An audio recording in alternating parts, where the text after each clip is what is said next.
हे भिक्षुओं, बुद्ध ने शांत स्वर में कहा, जीवन क्षणभंगुर है, जैसे पानी की बूंद पत्ते पर। आज है, कल नहीं।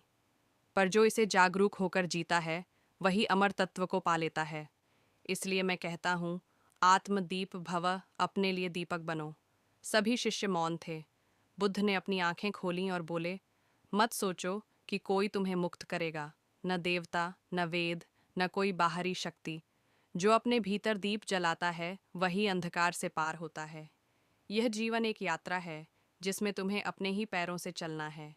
तुम चाहे जितने उपदेश सुनो, यदि स्वयं को न देखो, तो वह केवल शब्द ही रहेंगे।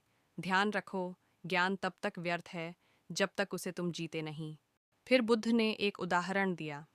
मान लो एक जंगल है जिसमें चारों ओर अंधेरा है। तुम वहां अकेले हो और हाथ में एक दीपक है। यदि तुम उसे दूसरों की ओर घुमाते रहो, तो सामने की राह अंधकारमय ही रहेगी।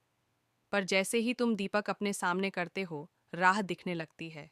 यही आत्मज्ञान है। पहले स्वयं को रोशन करो, फिर दूसरों को। शिष्यों की दृष्टि में जिज्ञासा जाग उठी। बुद्ध ने आगे कहा, बहुत लोग सोचते हैं कि संसार को बदलना ही धर्म है। वे दूसरों के दोष गिनते हैं, समाज को सुधारने की बातें करते हैं। पर यदि मन भीतर से ही क्रोधित, स्वार्थी और अधीर है, तो बाहरी सुधार मात्र छलावा है। धर्म पहले भीतर से शुरू होता है, मौन से, सजगता से, क्षमा से। बुद्ध थोड़ी देर शांत हुए, फिर बोले, जब तुम क्रोधित होते हो, तो सबसे पहले तुम जलते हो। जैसे कोयला किसी और को जलाने से पहले तुम्हारे हाथ को जलाता है। क्रोध, द्वेष और ईर्ष्या, यह आत्मा को खा जाने वाले जहर हैं। इसलिए उन्हें छोड़ो। जैसे कोई बुद्धिमान व्यक्ति जहर का प्याला फेंक देता है, भले वह सोने का क्यों न हो। ध्यान रखो, हर दिन, हर क्षण तुम दो रास्तों पर खड़े हो। एक जो तुम्हें अहंकार, लालच और मोह की ओर ले जाएगा, और दूसरा जो करुणा, सत्य और विनम्रता की ओर ले जाता है। चुनना तुम्हें है। कोई और तुम्हारे लिए निर्णय नहीं ले सकता। न मैं, न कोई देवता। मैं केवल मार्ग दिखा सकता हूँ, चलना तुम्हारा कार्य है। शिष्यों में से आनंद ने पूछा, भगवान, यह राह कठिन है, मन बार बार विचलित होता है, तब क्या करें? बुद्ध मुस्कुराए, हे आनंद, मन को नियंत्रण में लाना आसान नहीं, पर असंभव भी नहीं। जैसे कोई कुशल सारथी अश्व को वश में करता है, वैसे ही अभ्यास से, सजगता से, प्रेम से तुम मन को साध सकते हो। ध्यान ही वह नाव है जो तुम्हें भीतर के तूफान से पार ले जाती है। जब भी मन डगमगाए, सांस पर लौट आओ, वहीं से शांति का द्वार खुलता है।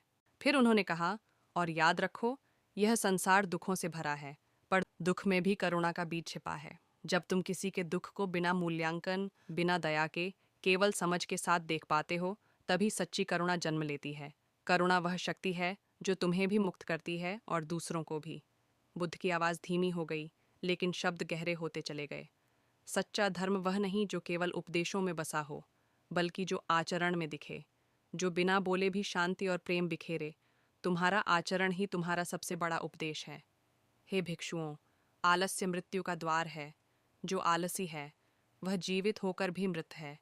पर जो जागरूक है, जो हर कार्य को पूर्ण सजगता से करता है, वही अमृत का पान करता है।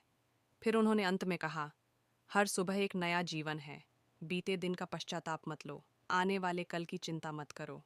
वर्तमान में जियो, यही तुम्हारा मोक्ष है। जो अपने भीतर दीपक जला लेता है, वह कभी अंधकार से भयभीत नहीं होता। इसलिए मैं तुमसे कहता हूँ, आत्मदीप भव।